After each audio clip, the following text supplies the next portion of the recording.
Now, earlier in the course, you learned about laddering prompting or the laddering technique, which can be a very useful and powerful technique for completing complex tasks with help of ChatGPT.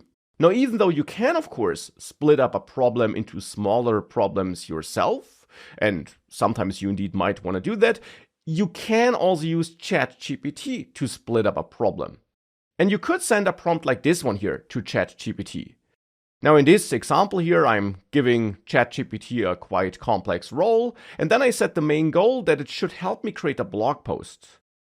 I describe what the blog post should be about and what the target audience is, and then I add this instruction here, and that's the new and special part here. I'm telling ChatGPT to split this task, that it should help me create this blog post, into multiple steps and then start with the first step.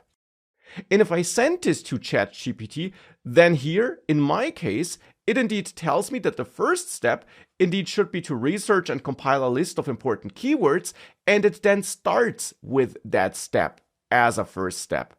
And then thereafter, it tells me what the second step should be. And here it actually even goes ahead and completes that step, even though I did not ask it to do so. But either way, it does this here. We could, of course, stop it now.